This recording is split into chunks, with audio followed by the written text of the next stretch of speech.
Hello friends, स्वागत है आप सभी का आपका अपने YouTube channel heads of GK में। मेरी 500 के आप लोग सभी जानते हैं कि दरोगा के एग्जाम जो 1799 की पोस्ट की है वो एग्ज़ाम आपको जनवरी में प्रस्तावित है। 12, 18 और 21 को ऐसा होना प्रस्तावित है। अभी तक ऑफिशियल नोटिस नहीं आई है, लेकिन आप मान के चलिए कि जनवरी में एग्ज़ाम हो जाएगी। तो इसके लिए क्या होता है कि आप जितना से जितना रिविज़न करिएगा, जितना सेट बनाइएगा, वो आपके लिए उतना ही महत्वपूर्ण है, उतना भी ज़रूरत होता है, वो ज़्यादा अच्छा होता है आपके लिए। तो रिवीजन के लिए आप क्या करें, तो रिवीजन के लिए देखिए ज्ञान बिंदु के 3rd एडिशन क्वेश्चन बैंक जो कि रिलीज़ कर दी गई थी पहले ही, उसमें 25 सेट था। प्रीवियस ईयर की 25 सेट की 25 क्लास मैंने करवा दिया है और 18 स्टडी नोट्स दिए गए समान अध्ययन स्टडी नोट्स के, जिसमें से 1 से लेकर 11 तक मैंने ऑलरेडी करवा दिया है। आपको है ना प्लेलिस्ट में सारे के सारे क्लासेस मिल जाएंगे। प्लेलिस्ट का नाम है ज्ञान बिंदु 3rd एडिशन क्वेश्चन बैंक के नाम से जो प्लेलिस्ट है आपको वो मिल जाएगी। भाग 12 आज देखेंगे। भाग 12 में भारतीय संविधान एवं राज्यव्यवस्था संक्षिप्त नोट से दिया हुआ है। एक नज़र में इंडियन कॉन्स्टिट्यूशन एट ए ग्लेंस, मतलब एक ही नज़र में आपका भारतीय संविधान का मतलब कुछ महत्वपूर्ण नोट्स जो हैं वो दिए गए हैं। ये क्लास आज बहुत ही महत्वपूर्ण होने वाली है, तो एंड तक जरूर देखिएगा, मिस मत करिएगा। चलिए शुरू करते हैं। भारतीय संविधान एवं राज्य व्यवस्था। भारतीय संविधान एक नज़र में पहले देखिए भाग, विषय और संबंधित अनुच्छेद। भाग एक में आप सभी को पता है कि संघ और उसके राज्य क्षेत्र के बारे में उल्लेख है। संघ एवं राज्य क्षेत्र के बारे में जो कि संविधान के अनुच्छेद 1 से लेकर 4 तक में है। भाग 2 में नागरिकता का उल्लेख है, नागरिकता का अनुच्छेद 5 से 11 तक। भाग 3 जिसे संविधान का मैग्ना कार्टा कहा जाता है, जिसे मूल अधिकार है। भाग 3 में आर्टिकल 12 से 35 तक। भाग 4 जो कि जिसमें राज्य के नीति निर्देशक तत्व को लिया गया है। ये क्वेश्चन पूछा गया जो कि 36 से 51 तक है। आयरलैंड के संविधान से लिया गया है राज्य की नीति निर्देशक तत्व। भाग 4 को मूल कर्तव्य है, इसमें मूल कर्तव्य जो कि 51 के आर्टिकल में है। भाग 5 जो कि बहुत ही महत्वपूर्ण है, इसमें संघ के बारे में उल्लेख है, कार्यपालिका के बारे में, संसद के बारे में, राष्ट्रपति की विधायी शक्तियों के बारे में, संघ की कार्यपालिका के बारे में, भारत के नियंत्रक महालेखा परीक्षक के बारे में यानी कैच के बारे में। तो वहीं अगर बात करें तो भाग 5 में जो उल्लेख आपका दिया गया भाग 5 में, तो भाग 5 में जो आपका है पहले संघ की चर्चा आपको 52 से 51 तक की गई है। 52 से लेकर 151 तक में आपको संघ की चर्चा की गई है भाग 5 में। वहीं अब भाग के 5 के 1 में अगर बात करें तो 1 में है आपका कार्यपालिका को लेकर आपको 52 से लेकर 78 तक दिया गया है। 52 से लेकर 78 तक, 52 से 151 तक टोटल यहाँ इसमें मतलब भाग 5 में है। और वहीं इसमें 5 टर्म में बांटा गया है। तो वहीं 5 के 1 में अगर बात करें तो कार्यपालिका है। कार्यपालिका आपको 52 से लेकर 78 तक है, 52 से लेकर 78 तक। उसके बाद अध्याय 2 में संसद का जो उल्लेख है भाग 5 में आपको 79 से लेकर 122 तक मिलता है, 79 से लेकर 122 तक। राष्ट्रपति की विधायी शक्तियाँ आपको मिलती है आर्टिकल 123 और इसी के तहत राष्ट्रपति जो अध्यादेश जारी कर सकता है। संघ की न्यायपालिका आपको मिलती है 124 से लेकर 147 तक, 124 से लेकर 147 तक। भारत का नियंत्रक महालेखा परीक्षक की नियुक्ति जो है यानी कैच के बारे में 148 से लेकर 151 तक है। कैच की नियुक्ति राष्ट्रपति करता है, आर्टिकल 148 में इसके बारे में उल्लेख है। ठीक है, वहीं बात करें तो भाग 6 आती है। भाग 6 में जाना, भाग 6 में आपको राज्य के बारे में दिया गया चर्चा, राज्य के बारे में चर्चा दिया गया है। वही राज्य में साधारण कार्यपालिका, राज्य के विधानमंडल, राज्यपाल की विधायी शक्ति, राज्यों के उच्च न्यायालय और अधीनस्थ न्यायालय के बारे में मतलब व्याख्या किया गया है। भाग 6 में राज्य है कितने से लेकर 152 से लेकर 237 तक, 152 से लेकर 237 अनुच्छेद तक जो है राज्य के बारे में उल्लेख दिया गया है।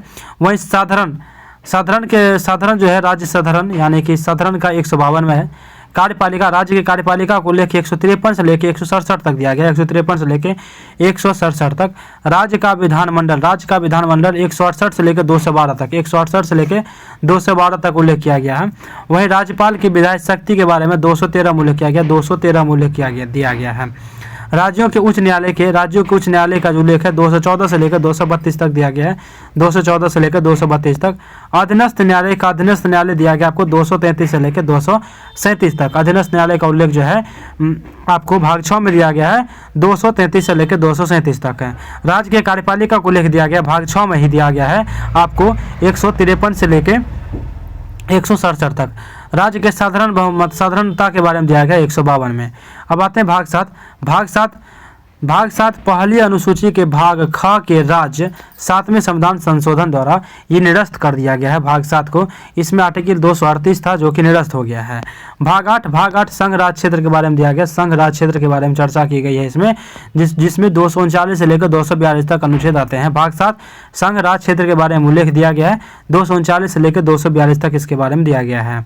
भाग 9 में पंचायत के बारे में व्याख्या की गई, पंचायत के बारे में, जिसमें 243 से लेकर 243 के 9 के अ तक 243 के 9 के अ तक के बारे में उल्लेख है। वहीं भाग 9 के क में नगर पालिका को उल्लेख है। 9 के क में नगर पालिका को उल्लेख है और ये भी 243 त के पी से लेके 243 य 6 के जेड जी तक है। 243 त के पी से लेके 243 य 6 के जेड जी तक बारे में उल्लेख किया गया है। उसके बाद बात करें तो आपको भाग 9 के ख के बारे में बात किया गया। सहकारी समिति इसमें है, सहकारी समिति भाग 9 के ख में, और इसमें जो है ना यह 243 के य ज जेड से लेके यानी कि जेड एच से लेके 243 के य यानी जेड टी तक है। अब बात करें भाग 10 की। भाग 10 अनुसूचित और जनजातीय क्षेत्र से है। अनुसूचित और जनजातीय क्षेत्र से है, वो जो है 244 से लेकर 244 के क तक है। भाग 10 में अनुसूचित जाति और जनजातीय क्षेत्र के बारे में पूछता है आपको क्वेश्चन कि अनुसूचित जाति और जनजातीय क्षेत्र का उल्लेख संविधान के किस भाग में है, तो भाग 10 में है, जो कि 244 से लेकर 244 के क तक है। उसके बाद भाग 11 संघ और राज्यों के बीच संबंध है। अध्याय 1 विधायी संबंध, अध्याय 2 प्रशासनिक संबंध दिया गया है। संघ एवं राज्यों के बीच के संबंध की व्याख्या 245 से लेकर 263 तक दी गई है। वहीं विधायी संबंध की व्याख्या 245 से लेकर 255 तक दिया गया है। 245 से लेकर 255 तक दिया गया है। ये सभी भाग 11 में है। प्रशासनिक संबंध 256 से लेकर 263 तक दिया गया है। 256 से लेकर 263 तक दिया गया है। वही बात करें भाग 12 की, तो भाग जो 12 है आपका, भाग 12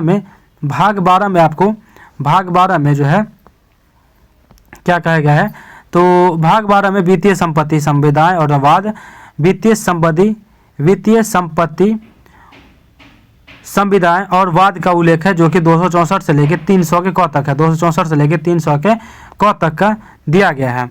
वहीं में आपको वित्त के बारे में चर्चा दिया गया 264 से लेकर 291 तक, 264 से लेकर 291 तक। उधार देना के बारे में दिया गया 292 से लेकर 293 तक, उधार देना। संपत्ति संविदाएं, अधिकार, दायित्व, बाधाएं और वाद, इसके बारे में 294 से लेकर 300 तक के दिया गया है। संपत्ति का अधिकार आर्टिकल 300 के कम है। संपत्ति का अधिकार आर्टिकल 300 के कम है। भाग 12 29/8/2021 कहा था। भाग 13 में भारत के राज्य क्षेत्र के भीतर व्यापार, वाणिज्य और समागम का उल्लेख है। भारत के राज्य क्षेत्र के भीतर व्यापार, वाणिज्य और समागम का उल्लेख है 301 से लेकर 307 तक। 301 से लेकर 307 तक। भाग 14 संघ और राज्य की अधीन सेवाएं, संघ एवं राज्य की अधीन सेवाएं का उल्लेख है, जिसमें 308 से लेकर 323 तक का उल्लेख है। 308 से लेकर 323 तक है। अध्याय 1 में सेवाएं हैं, जो कि 308 से लेकर 314 तक आती है। 308 से लेकर 314 तक। वहीं अध्याय 2 में लोक सेवा आयोग है, लोक सेवा आयोग, जो कि 315 से लेकर 323 तक है।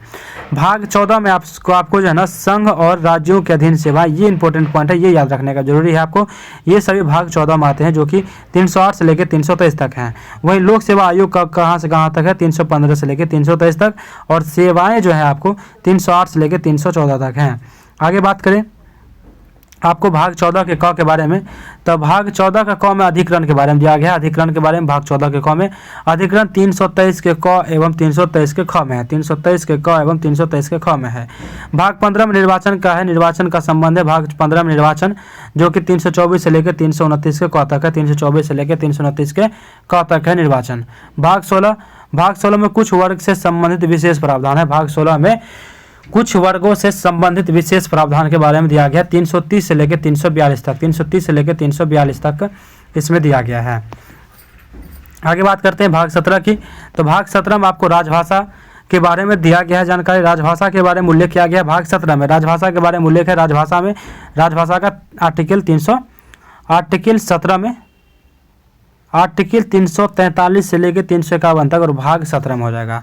राजभाषा का जो उल्लेख है आपको भाग 17 में दिया गया है। राजभाषा के बारे में उल्लेख, वो भी आपको आर्टिकल कहाँ से कहाँ तक, 343 से लेकर 351 तक। वहीं बात करें तो संघ की भाषा के बारे में उल्लेख है 343 से लेकर 344 तक। संघ की भाषा का उल्लेख 343 से लेकर 344 तक का दिया गया है। वहीं प्रादेशिक भाषा का जो उल्लेख है आपको 345 से लेकर 347 तक, प्रादेशिक भाषा का उल्लेख 345 से लेकर 347 तक, 345 से लेकर 347 तक। सर्वोच्च न्यायालय, उच्च न्यायालय आदि की भाषा, सर्वोच्च न्यायालय, उच्च न्यायालय आदि की भाषा 348 एवं 349 के में दिया गया है, 348 एवं 349 के बीच में। विशेष निर्देश जो है संविधान में आपको राजभाषा के तहत 350 से लेकर 351 में प्राप्त है, 350 और 351 को प्राप्त है। वहीं अगर बात करें भाग 18 की, तो भाग 18 में आपदा उपबंध आता है, भाग 18 में आपदा उपबंध आती है।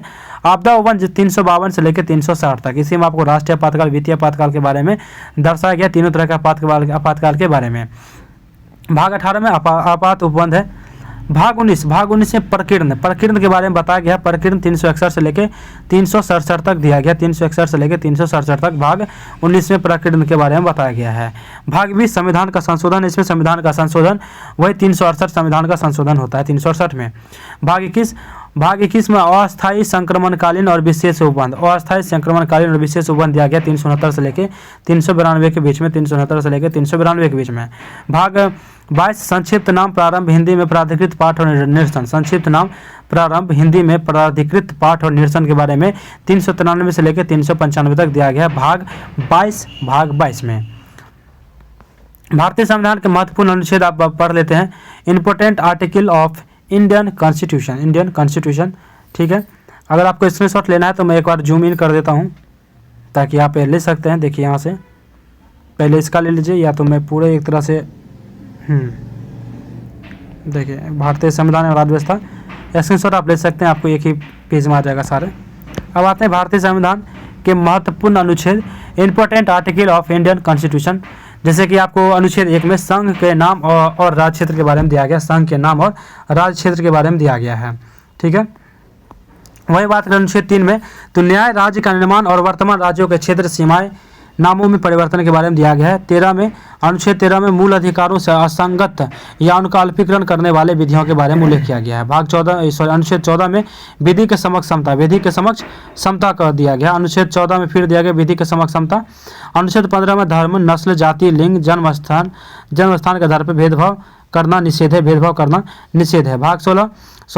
आर्टिकल 16, अनुच्छेद 16 में लोक नियोजन के विषय से अवसर की समता, लोक नियोजन के विषय में अवसर की समता, आप ये याद रखिएगा अवसर की समता कहाँ दिया गया, तो अनुच्छेद 16 में दिया गया है।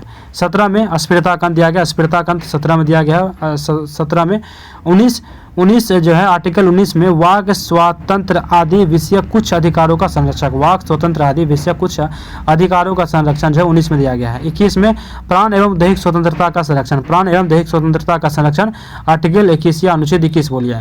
21 का काम है शिक्षा का अधिकार, शिक्षा का अधिकार 21 का काम दिया गया 6 से 14 वर्ष के सभी बच्चों को निःशुल्क एवं अनिवार्य शिक्षा 86वां संविधान संशोधन 2002 के द्वारा। 25 में आपको अंतःकरण की और धर्म के आबद्ध रूप से मानने, आचरण और प्रचार करने की स्वतंत्रता, मानने और आचरण एवं प्रचार करने की स्वतंत्रता दिया गया है। वहीं 30 में शिक्षा संस्थाओं की स्थापना और प्रशासन करने का अल्पसंख्यक वर्गों का अधिकार, शिक्षा संस्थाओं की स्थापना और प्रशासन करने का अल्पसंख्यक वर्गों का अधिकार जो है ये आपको 30 में दिया गया है। 31 के गाँव में कुछ निर्देशक तत्वों को प्रभावी करने वाले विधियों की व्यावृत्ति, कुछ निर्देशक तत्वों को प्रभावी करने वाले विधियों की व्यावृत्ति के बारे में 31 गाँव में दिया गया है। 32 में मूल अधिकारों को प्रवर्तित कराने के लिए रीट सहित उपचार, मूल अधिकारों को प्रवर्तित कराने के लिए रीट सहित उपचार को है ना 32 में दिया गया है। 38 में राज्य लोक कल्याण की अभिवृद्धि के लिए सामाजिक व्यवस्था बनाएगा, राज्य लोक कल्याण की अभिवृद्धि के लिए सामाजिक व्यवस्था बनाएगा आपको 38 में। 40 में जो है आर्टिकल 40 में ग्राम पंचायत का संगठन है, ग्राम पंचायत का संगठन है 40 में। 44 में नागरिकों के लिए एक समान नागरिक संहिता, नागरिकों के लिए एक समान नागरिक संहिता के बारे में दिया गया है। 45 में प्रारंभिक शिशुअवस्था की देखरेख, 6 वर्ष से कम आयु के बालकों की शिक्षा का प्रावधान, प्रारंभिक शिशुअवस्था की देखरेख, 6 वर्ष से कम आयु के बालकों की शिक्षा का प्रावधान जो है आर्टिकल 45 में दिया गया है। 44 में नागरिकों के लिए समान नागरिक संहिता दिया गया है, जिसको हम सब बोलते हैं यूसीसी। आगे आते हैं 46 अनुसूचित जातियों, अनुसूचित जनजातियों, अन्य दुर्बल वर्गों के शिक्षा और अर्थ संबंधी हितों की अभिव्यक्ति। अनुसूचित जातियों, अनुसूचित जनजातियों और अन्य दुर्बल वर्गों के शिक्षा और अर्थ संबंधित हितों की अभिव्यक्ति जो है आर्टिकल 46 में दिया गया है।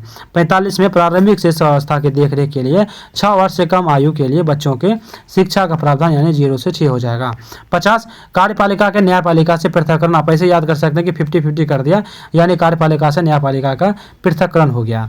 51 अंतर्राष्ट्रीय शांति और सुरक्षा का अभिवृद्धि, अंतर्राष्ट्रीय शांति और सुरक्षा की अभिवृद्धि का जो उल्लेख है आर्टिकल 51 में किया गया है। 51 के कौ में आपको मूल कर्तव्य, 51 के कौ में मूल कर्तव्य के बारे में दिया गया है। वहीं 72 की बात करें तो क्षमा आदि की और कुछ मामलों में दंडादेश के निलंबन, परिहार, लघुकरण की राष्ट्रपति की शक्ति। क्षमा आदि की और कुछ मामलों में दंडादेश के निलंबन, परिहार या लघुकरण की राष्ट्रपति की शक्ति आपको आर्टिकल 72 में दिया गया है। 78 राष्ट्रपति को जानकारी देने आदि के संबंध में प्रधानमंत्री के कर्तव्य, प्रधानमंत्री के कर्तव्य, ठीक है। अनुच्छेद 72 में क्षमा आदि के और कुछ मामलों में दंडादेश, निलंबन, परिहार या लघुकरण की राष्ट्रपति की शक्ति के बारे में दिया गया है। 78 में राष्ट्रपति को जानकारी देने आदि के संबंध में प्रधानमंत्री के कर्तव्य, 78 में दिया गया है। राष्ट्रपति को जानकारी देने आदि के संबंध में प्रधानमंत्री के कर्तव्य के बारे में चर्चा किया गया है।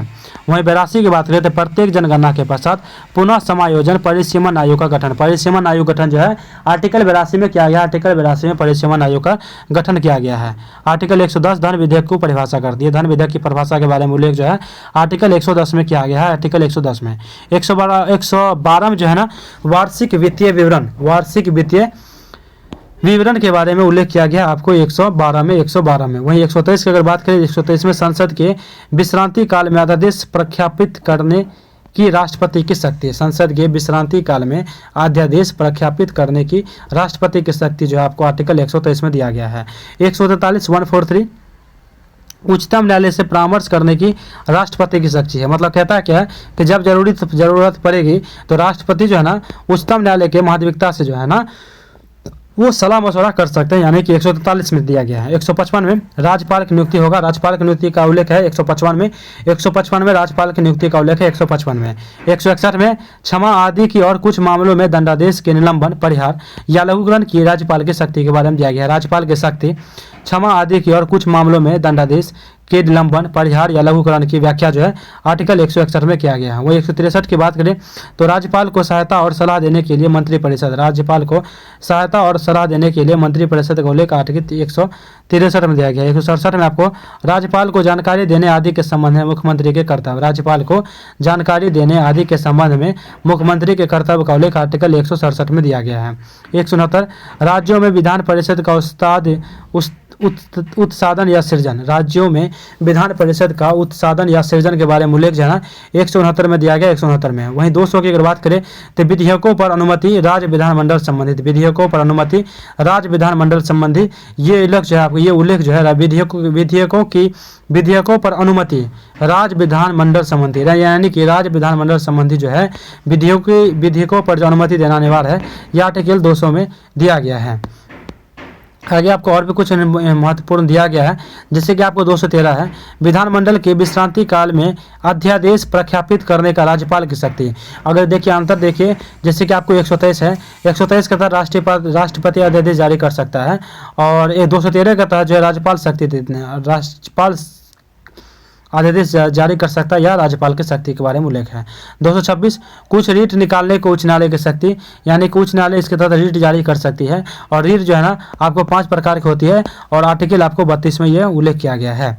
239 से क दिल्ली के संबंध में विशेष उपबंध, 239 से क में दिल्ली को विशेष उपबंध दिया गया है। 249 की बात करें, 249 राज्य सूची के विषय के संबंध में राष्ट्रीय हित में विधि बनाने की संसद की शक्ति। वहीं 265 की अगर बात करें तो विधि के प्राधिकार के बिना करों का अधिरोपण न किया जाना, विधि के प्राधिकार के बिना करों का अधिरोपण न किया जाना। 275 कुछ राज्यों को संघ से अनुदान। 280 में आपको वित्त आयोग का उल्लेख है, वित्त आयोग का। 300 के गाँव में विधि के प्राधिकार के बिना व्यक्तियों को संपत्ति से वंचित ना किया जाना, संपत्ति का अधिकार इसके बारे में उल्लेख है। 311 में संघ या राज्य के अधीन सिविल हैसियत से नियोजित व्यक्तियों का पदच्युत किया जाना, पद से हटाया जाना या पंक्ति में अवनत किया जाना अवनत किया जाना, ये आपको 311 में है। 312 की बात करें तो अखिल भारतीय सेवाएं आपको 312 में है। अखिल भारतीय सेवाएं 312 में है, 312 में। 315 में संघ और राज्यों के लिए लोक सेवा आयोग, संघ और राज्यों के लिए लोक सेवा आयोग का जो उल्लेख है आपको 315 में किया गया, 315 में है। वही 320 की अगर बात करें 320 की, तो लोक सेवा आयोग के कृत्य के बारे में उल्लेख दिया गया, लोक सेवा आयोग के कृत्य के बारे में उल्लेख दिया गया 320 में। वही 323 के क की बात करें, 323 के क के तो प्रशासनिक अधिकरण है, प्रशासनिक अधिकरण 323 के क में, प्रशासनिक अधिकरण 323 के क में है। 324 में आपको 324 में बात करें तो निर्वाचनों के अधीक्षण, निर्देशन और नियंत्रणों का निर्वाचन आयोग में निहित होना, नियंत्रणों का निर्वाचन आयोग में निहित होना, इसका उल्लेख है 324 में। 323 की बात करें तो लोकसभा में अनुसूचित जातियों और अनुसूचित जनजातियों के लिए स्थान का आरक्षण है। 335 में सेवाएं और पदों के लिए अनुसूचित जातियों और अनुसूचित जनजातियों के दावे, सेवाएं और पदों के लिए अनुसूचित जातियों और अनुसूचित जनजातियों के लिए दावे का जो उल्लेख है 335 में किया गया है। 352 में आपात की घोषणा, राष्ट्रीय पदकाल 352 में। 356 में राज्य के संवैधानिक तंत्र का विफल हो जाने की दशा में उपबंध है, राज्य के संवैधानिक तंत्र के विफल हो जाने की दशा में उपबंध 356 में दिया गया है। 360 वित्तीय आपातकाल के बारे में उपबंध है, वित्तीय आपातकाल। 365 संघ द्वारा दिए गए निर्देश का अनुपालन करने में या उनके प्रभावी करने में असफलता का प्रभाव। 365 में है संघ द्वारा दिए गए निर्देश का अनुपालन करने में या उनके प्रभावी करने में असफलता का प्रभाव है। 368 में संविधान का संशोधन करने की संसद की शक्ति और उसके लिए प्रक्रिया के बारे में उल्लेख है 368 में। 370 जो है निश्चित कर दिया गया। 394 का क हिंदी भाषा में प्राधिकृत पाठ, संविधान में उल्लिखित अनुसूचियां के बारे में बताया गया, अनुसूचियां के बारे में। अब देखते हैं कि प्रथम अनुसूची में आपको राज्य के बारे में दिया गया है विशेष उपबंध। प्रथम अनुसूची में, ठीक है, देखिए क्रम संख्या, विषय और संबंधित अनुच्छेद, ठीक है। प्रथम अनुसूची में आपको राज्य और संघ राज क्षेत्र के बारे में उल्लेख दिया गया है, आर्टिकल 1 से लेके 4 तक। वहीं अगर बात करें दूसरी अनुसूची में संवैधानिक पदों पर आसीन अधिकारियों की परिलब्धियां दिया गया है, संवैधानिक पदों पर आसीन अधिकारियों की परिलब्धियां के बारे में दिया गया है, ठीक है। भारत के राष्ट्रपति, राज्यों के राज्यपाल, लोकसभा के अध्यक्ष और उपाध्यक्ष, ठीक है, राज्यसभा के सभापति और उपसभापति, राज्य विधान सभाओं के अध्यक्ष और उपाध्यक्ष, राज्य विधान परिषद के सभापति और उपसभापति, सर्वोच्च न्यायालय के न्यायाधीश, उच्च न्यायालय के न्यायाधीश, भारत के नियंत्रक एवं महालेखा परीक्षक, ये सब के बारे में उल्लेख दिया गया है। और अगर दूसरी अनुसूची से संबंधित अगर बात करें तो 59 का 3 है, 65 का 3 है, 75 का 6 है, 97 है, 125 है, 148 का 3 है यानी कैच, 158 का 3 है, 164 का 5 है, 186 और 221 है। अब बात करें दूसरी अनुसूची की दूसरी को हो गया, तीसरी की बात करते हैं। तीसरी की तो इसमें विभिन्न उम्मीदवार द्वारा ली जाने वाली शपथ या प्रतिज्ञान के प्रारूप दिए गए हैं, ये उम्मीदवार हैं। तो इसमें जो है ना संघ के मंत्री जो शपथ लेते हैं, संघ के मंत्री के बारे में बताया गया। संसद के लिए निर्वाचन हेतु अभ्यर्थी, संसद के सदस्य, सर्वोच्च न्यायालय के न्यायाधीश, भारत के नियंत्रक एवं महालेखा परीक्षक, राज्यों के मंत्री, राज्य विधानमंडल के निर्वाचन के लिए अभ्यर्थी, राज्य विधानमंडल के सदस्य, उच्च न्यायालय के न्यायाधीश। जैसे कि आपको अनुच्छेद दिया गया है, जैसे कि 75 का 4 है आपका, 75 का 4 में प्रधानमंत्री और अन्य मंत्री के शपथ से संबंधित है। 84 के क में जो है ना आपको इसमें जो है ना संसद के सदस्य हो जाएगा। 99 में अगर बात करें तो 99 में संसद सदस्यों के शपथ से, 99 में संसद के शपथ, और 84 में अगर बात करें तो संघ के मंत्री हो जाएगा। 124 के 6 में जो है ना ये सुप्रीम कोर्ट के न्यायाधीश के शपथ से संबंधित है। और 148 का 2 जो है ये क्या कहते हैं नियंत्रक एवं महालेखा परीक्षक से है। 164 का 3 जो है आपको राज्य मंत्री के शपथ से संबंधित है, राज्य मंत्री के संबंध 164 का 3 से। और 173 का जो क है, 173 का जो क है आपका 173, 188 जैसे कि 188 है आपका राज्य विधानमंडल सदस्यों के शपथ से संबंधित 219 है आपका उच्च न्यायालय के न्यायाधीश से संबंधित। तो 173 का जो क हो जाएगा तो ये हो जाएगा आपका राज्य विधानमंडल के निर्वाचन के लिए, ठीक है। आते हैं आप चौथी अनुसूची में। चौथी अनुसूची में जो है ना राज्य और केंद्र शासित प्रदेश के लिए राज्य सभा में सीटों का आवंटन जो है ना ये 4 के क में एवं 80 के 2 में दिया गया है। 5वीं अनुसूची में अनुसूचित जाति और जनजातीय क्षेत्र के प्रशासन तथा नियंत्रण के बारे में उपबंध दिया गया है। इसके बारे में उपबंध दिया गया है जो कि 244 के 1 में है। छठी अनुसूची में असम, मेघालय, त्रिपुरा, मिजोरम राज्य के जनजातीय क्षेत्रों के प्रशासन के बारे में उपबंध दिया गया है 244 के 2 और 275 के 1 में। 7वीं अनुसूची में संघ सूची मूल रूप से 97 संघ सूची में मतलब 7वीं अनुसूची में संघ सूची के बारे में बताया गया है, जैसे कि संघ सूची में मूल रूप से 97 विषय हैं लेकिन वर्तमान में 100 विषय हो गए हैं। वहीं राज सूची में मूल रूप से 66 था लेकिन अभी जो है वर्तमान में 61 हो गया यानी कि 5 घट गया है। तथा समवर्ती सूची में मूल रूप से 47 है लेकिन वर्तमान में 52 हो गया यानी कि राज सूची से हट के 5 विषय जो है ना ये आपको समवर्ती सूची में चला गया है। के संदर्भ में राज्य और केंद्र के मध्य शक्तियों का विभाजन किया गया है आर्टिकल 246 में 246 में। वहीं अगर 8वीं अनुसूची की बात करें तो संविधान द्वारा मान्यता प्राप्त मूल रूप से 14 वर्तमान में 22 ये भाषाएं आपको हो जाएगा असमिया, बांग्ला 344 का 1 बांग्ला परिभाषा पढ़ लेते हैं। बांग्ला, बोडो, डोगरी, गुजराती, हिंदी, कन्नड़, कश्मीरी, कोंकणी, मैथिली, मलयालम, मणिपुरी, मराठी, नेपाली, ओडिया, पंजाबी, संस्कृत, संथाली, सिंधी, तमिल, तेलुगु, उर्दू। सिंधी भाषा को 1967 के 21वें संविधान संशोधन अधिनियम द्वारा जोड़ा गया था। कोंकणी, मणिपुरी, नेपाल यानी कि नमक को 1992 के संविधान संशोधन 71 में संविधान संशोधन द्वारा 1992 में जोड़ा गया था। बोडो, डोगरी, मैथिली और संथाली को 2003 यानी 92 संविधान संशोधन 2003 के तहत जोड़ा गया था। इससे संबंधित अनुच्छेद 344 का 1, 344 का 1 और 351 है। वहीं 9वीं अनुसूची की अगर बात करें 9वीं अनुसूची की तो 9वीं अनुसूची भू सुधारों और जमींदारों प्रणाली के उन्मूलन एवं अन्य मामलों से संबंधित राज्य विधानमंडल और संसद के अधिनियमों और विनियमों वर्तमान में 284 प्रविष्टियां हैं को मूल अधिकार के उल्लंघन के आधार पर न्यायिक समीक्षा से बचाने के लिए इस अनुसूची को पहले संशोधन 1951 द्वारा जोड़ा गया था। सर्वोच्च न्यायालय ने वामन राव के मामले 1981 में यह स्पष्ट कर दिया कि 24 अप्रैल 1973 को केशवानंदन भारती मामले के निर्णय की तिथि के बाद 9वीं अनुसूची में शामिल किए जाने वाले अधिनियम आदि की न्यायिक समीक्षा की जाती है 9वीं अनुसूची में। यह आपको 31 के ख में है। आगे आता 10वीं अनुसूची। 10वीं अनुसूची दल बदल के आधार पर संसद के विधानसभा के सदस्य की निरर्थता के बारे में उपबंध दिया गया। दल बदल के बारे में अनुसूची को 52वें संविधान संशोधन अधिनियम 1985 के द्वारा जोड़ा गया था। इसे दल परिवर्तन रोधी कानून भी कहा जाता है जो कि आर्टिकल 102 के 2 तथा 191 के 2 में है। 11वीं अनुसूची पंचायत के शक्ति प्राधिकार वो जिम्मेदारियां हैं, इसमें 29 विषय हैं। इस अनुसूची को 73वें संविधान संशोधन के तहत जोड़ा गया था जो कि 243 के 6 और 243 के जी में यानी 6 बोलिए या जी बोलिए 243 के जी में है।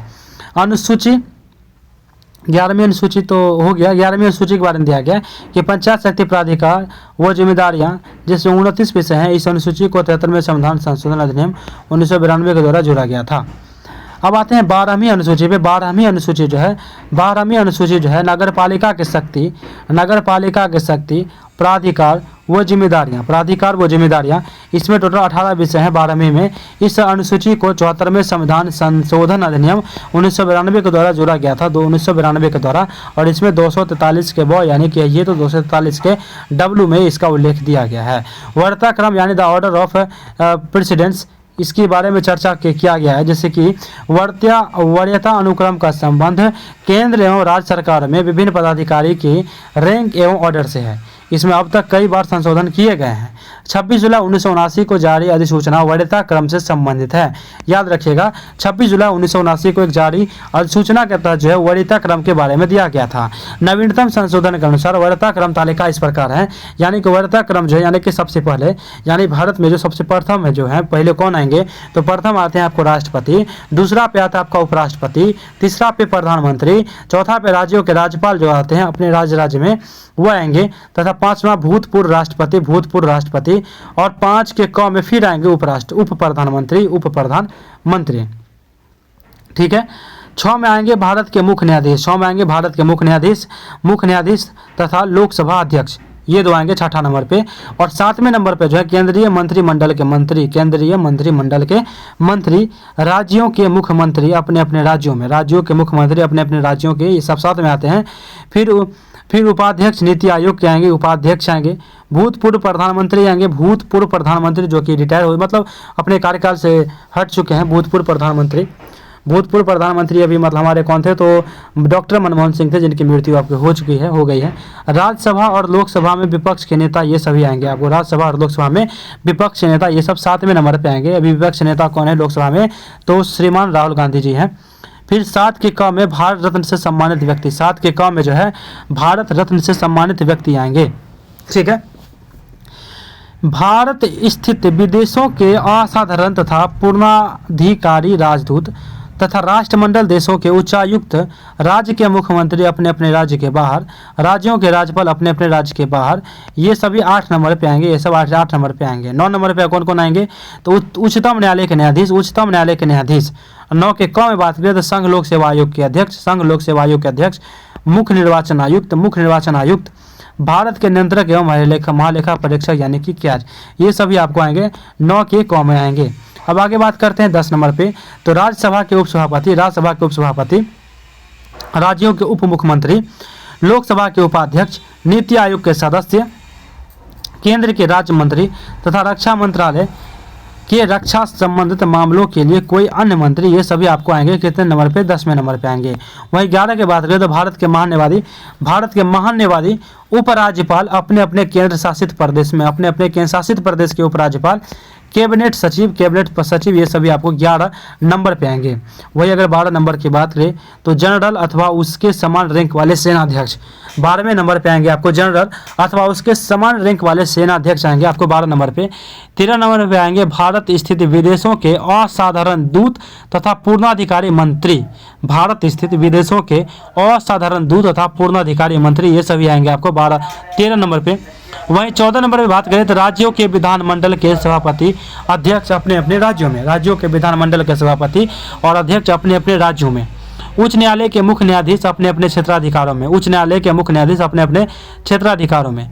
वहीं अगर 15 नंबर की बात की जाए तो राज्यों में मंत्रिमंडल स्तर के मंत्री, राज्यों में मंत्रिमंडल स्तर के मंत्री अपने अपने राज्यों में, केंद्र शासित प्रदेश के मुख्यमंत्री और दिल्ली के मुख्य कार्यकारी पार्षद अपने अपने केंद्र शासित प्रदेश में, केंद्र के उपमंत्री, ये सभी आपको आएंगे, ये सभी 15 नंबर पे आएंगे, 15 नंबर पे। वहीं अगर 16 नंबर की बात की जाए, 16 नंबर पे लेफ्टिनेंट जनरल अथवा उनके समकक्ष रैंक वाले स्थानापन्न सेनाध्यक्ष, ये सभी आपको आएंगे 16 नंबर पे। लेफ्टिनेंट जनरल अथवा उनके समकक्ष रैंक वाले क्या कहते हैं स्थापन सेनाध्यक्ष, ये सभी आएंगे आपको 16 नंबर पे। वहीं 17 नंबर की बात करें तो केंद्रीय प्रशासनिक ट्रिब्यूनल का अध्यक्ष, केंद्रीय प्रशासनिक ट्रिब्यूनल का अध्यक्ष, अल्पसंख्यक आयोग का अध्यक्ष, राष्ट्रीय अनुसूचित जाति आयोग का अध्यक्ष, राष्ट्रीय सूचित जाति आयोग का अध्यक्ष, राष्ट्रीय अनुसूचित जनजाति आयोग के अध्यक्ष, संबंधित क्षेत्राधिकार से बाहरी उच्च न्यायालय के मुख्य न्यायाधीश, उच्च न्यायालय के अवर न्यायाधीश यानी फ्यूज जज अपने अपने क्षेत्राधिकार में,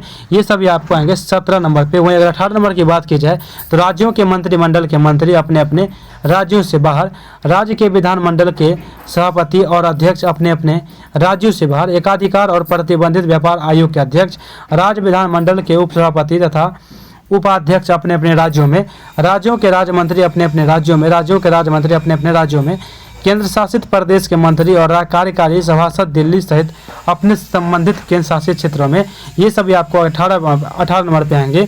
केंद्र शासित प्रदेश के विधानसभाओं के अध्यक्ष, केंद्र शासित प्रदेश के विधानसभाओं के अध्यक्ष और दिल्ली महानगर परिषद के सभापति अपने अपने केंद्र शासित प्रदेश में, ये सभी आपको आएंगे कितने नंबर पे, तो ये सभी 18 नंबर पे आएंगे। वहीं अगर 19 नंबर की बात की जाए तो बिना मंत्री परिषद वाले केंद्र शासित प्रदेश के मुखायुक्त, बिना मंत्री परिषद वाले केंद्र शासित प्रदेश के मुखायुक्त अपने अपने केंद्र शासित प्रदेश में, राज्य के उपमंत्री अपने अपने राज्यों में, राज्य के उपमंत्री अपने अपने राज्यों में, केंद्र शासित प्रदेश के विधानसभाओं के उपाध्यक्ष और दिल्ली महानगर परिषद के उपसभापति अपने अपने केंद्र शासित प्रदेश में, ये सभी आपको आएंगे 19 नंबर पे।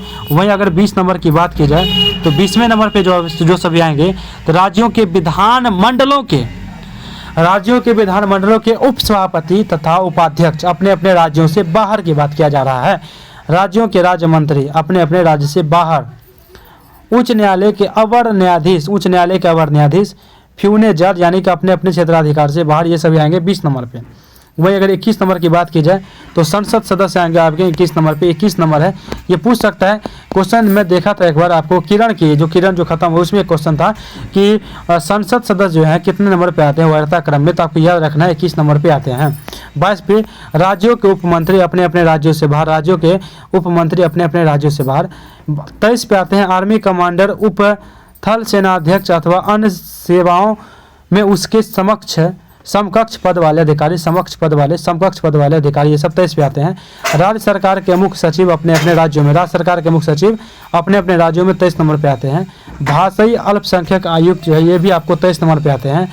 अनुसूचित जाति तथा अनुसूचित जनजाति आयुक्त ये भी 23 पे आते हैं। अल्पसंख्यक आयोग के सदस्य 23 नंबर पे आते हैं। राष्ट्रीय अनुसूचित जाति आयोग के सदस्य 23 पे आते हैं। राष्ट्रीय अनुसूचित जनजाति आयोग के अध्यक्ष ये भी आपको 23 पे आते हैं। जनरल के रैंक या अथवा उसके समक्ष रैंक के अधिकारी ये सभी 23 के आते हैं। भारत सरकार के सचिव इस पद को पदेन धारण करने वाले अधिकारी सहित होते हैं। अल्पसंख्यक आयोग के सचिव, अनुसूचित जाति तथा अनुसूचित जनजाति आयोग के सचिव, राष्ट्रपति के सचिव, प्रधानमंत्री के सचिव, सचिव लोकसभा व राज्यसभा, सॉलिसिटर जनरल, केंद्रीय प्रशासनिक अधिकरण के उपाध्यक्ष, ये सभी आपको 23 पे आते हैं। और सभी मूलभूत जो अधिकार हैं मतलब पद हैं उनके सचिव आपको सभी 23 पे ही आते हैं। 24 लेफ्टिनेंट जनरल के रैंक के अथवा उसके समान रैंक वाले अधिकारी 24 नंबर पे आते हैं। अब बात होता है कि लेफ्टिनेंट जनरल के रैंक वाले तथा उसके समान रैंक वाले अधिकारी आपको 24 नंबर पे आते हैं। वहीं अगर बात करें 25 नंबर की तो 25 नंबर पे जो है आपको भारत सरकार के अपर सचिव, अतिरिक्त सोलिसिटर जनरल, राज्यों के महाधिवक्ता, ये सभी आपको 25 पे आता है। टैरिफ आयोग का अध्यक्ष, अस्थायी एवं अस्थायी कार्यदूत, 4D अफेयर तथा स्थापन उच्चायुक्त, केंद्र शासित प्रदेश के मुख्यमंत्री और दिल्ली के मुख्य कार्यकारी पार्षद अपने अपने केंद्र शासित प्रदेश से बाहर। वहीं राज्य सरकार के मुख्य सचिव अपने अपने राज्य से बाहर।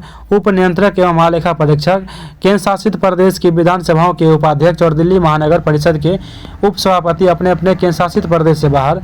केंद्रीय अन्वेषण ब्यूरो के निदेशक, सीमा सुरक्षा बल के महानिदेशक, खुफिया ब्यूरो के निदेशक, उपराज्यपाल अपने अपने केंद्र शासित प्रदेश से बाहर। केंद्रीय प्रशासनिक अधिकरण के सदस्य, एकाधिकार और प्रतिबंध व्यापार आयोग के सदस्य, संघ लोक सेवा आयोग के सदस्य, ये सभी आपको 25 पे आते हैं। संघ लोक सेवा आयोग के अध्यक्ष सदस्य, केंद्र शासित प्रदेश के मंत्री और दिल्ली के कार्यकारी पार्षद अपने अपने केंद्र शासित प्रदेश से बाहर, ये सभी आपको 25 पे आते हैं। मेजर जनरल के रैंक के अथवा समान रैंक वाले सशस्त्र सेनाओं के प्रिंसिपल स्टाफ अधिकारी, ये सभी आपको आते हैं 25 पे। केंद्र शासित प्रदेश की विधानसभाओं के अध्यक्ष और दिल्ली महानगर परिषद के सभापति अपने अपने केंद्र शासित प्रदेश से बाहर किया, ये सभी आपको 25 नंबर पे आते हैं। वहीं अगर 26 की बात करें, 26 से भारत सरकार के संयुक्त सचिव और उनके समान रैंक वाले अधिकारी, ये सब 26 पे आते हैं। मेजर जनरल रैंक अथवा उसके समान रैंक वाले अधिकारी, मेजर जनरल रैंक के अथवा उसके समान रैंक वाले अधिकारी, ये सभी आपको 26 पे आते हैं। वही अगर बात करें, नोट दिया गया है, नोट वरीयता क्रम की इस तालिका का वास्तविक प्रयोग राष्ट्रीय समारोह के अवसर पर कब किया जाता है? तो राष्ट्रीय समारोह के अवसर पर किया जाता है तथा सरकार के दैनिक कार्य में इसका कोई प्रयोग नहीं होता है। अब बात करें सूचियों का परिचय। एन इंट्रोडक्शन ऑफ लिस्ट, संघ केंद्र सूची यानी कि यूनियन लिस्ट के बारे में बात करें तो ऐसा विषय जिन पर कानून बनाने की शक्ति सिर्फ संसद के पास है। इस सूची में मूलतः 97 प्रविष्टियाँ थी जो कि वर्तमान में 100 हैं। अब बात किया जा रहा है संघ केंद्र सूची के बारे में। इसमें राष्ट्रीय महत्व के विषय शामिल है जैसे कि राष्ट्रीय सुरक्षा सेनाएं और सशस्त्र बल, युद्ध तथा शांति, विदेश संबंध, अंतर्राष्ट्रीय मंचों से संबंधित निर्णय, रेल तथा वायु परिवहन, मुद्रा निर्माण, बैंक, बीमा, विदेशी पर्यटन, डाक तार तथा टेलीफोन, रिजर्व बैंक, नागरिकता से जुड़े विषय, तेल खनिज तथा खानों का विनियमन, सर्वोच्च न्यायालय तथा उच्च न्यायालय के गठन से जुड़े विषय, केंद्रीय तथा अखिल भारतीय सेवा जनगणना से जुड़े विषय, ये सभी जन आपको संघ केंद्र सूची में दिया गया है। अब बात करें एक और पॉइंट आपकी राज्य सूची के बारे में। तो राज्य सूची में जो आपको दिया गया है कि ऐसे विषय जिन पर राज्य के विधानमंडल कानून बनाते हैं, राज्य के विधानमंडल साधारण स्थितियों में संसद इस शक्ति का उल्लंघन नहीं कर सकती। इस सूची में मूलतः 66 प्रविष्टियां हैं जिनकी वर्तमान संख्या 61 है, यानी 5 घट गया है। इसमें क्षेत्रीय या स्थानीय महत्व के विशेष शामिल है जैसे कि अगर बात करें तो लोक व्यवस्था ये कैसी है, तो राज सूची का विषय है। पुलिस राज सूची का विषय है। स्थानीय शासन, कृषि आय पर कर, लोक स्वास्थ्य और स्वच्छता ये सब राज सूची का विषय है। कारागार, मादक पेय पदार्थ का उत्पादन, सड़क परिवहन, भूमि और भवन पर कर, नाट्यशाला, सिनेमा, खेल कूद और मनोरंजन, होटल बाजार, धर्मशाला, विलासिता की वस्तुएं पर कर, पथकर आदि ये सभी आपका राज सूची के विषय हैं। वहीं अगर बात करें आपको संवर्ती सूची के, तो संवर्ती सूची इनमें शामिल विषय पर राज्य विधायिका एवं संसद दोनों कानून बना सकती है। इसमें जो कानून मतलब इस पे जो विषय शामिल है, इस पे जो है ना विधायिका एवं संसद दोनों कानून बना सकती है। राज्यों के कानून पर आपत्ति की स्थिति को संसद को यह शक्ति है कि वह स्वयं कानून बनाए जो सभी राज्यों को लागू होगा, सभी राज्यों पर लागू होगा। इस सूची में मूलतः 47 प्रविष्टियां थे, जो कि अब 47 से, परंतु 42वें संविधान संशोधन अधिनियम 1976 के द्वारा इस सूची में 5 और विषयों वन, शिक्षा, वन्य जीव और पक्षियों का संरक्षण, मापतोल, न्यायालयों का कार्य प्रबंध जैसे कि न्याय प्रशासन, उच्च तथा उच्चतम न्यायालय को छोड़कर को शामिल किया गया है, जो कि वर्तमान में अब कितनी हो गई है, तो 52 हो गई है। इस सूची के प्रमुख विषय की अगर बात करें तो भ्रमण है, आपको आयोजन है, शिक्षा है, सुरक्षा है, जनसंख्या नियंत्रण है, समाचार पत्र, कारखाना, मूल्य नियंत्रण, दंड विधि, दंड प्रक्रिया संहिता, सिविल प्रक्रिया सहित आदि का उल्लेख इसी में किया गया है। तो किसी में तो आपको संवर्ती सूची में एक नोट दिया गया है कि ध्यातव्य है कि अब तक केंद्रीय सूची में अंतिम प्रविष्टियां को संख्या 97 है, लेकिन कुल संख्या 100 है। दरअसल नई प्रविष्टियां को नई संख्याएं देने के बजाय पुरानी प्रविष्टियां नए खंडों के रूप में जोड़ा गया है, नए खंडों में जोड़ा गया है।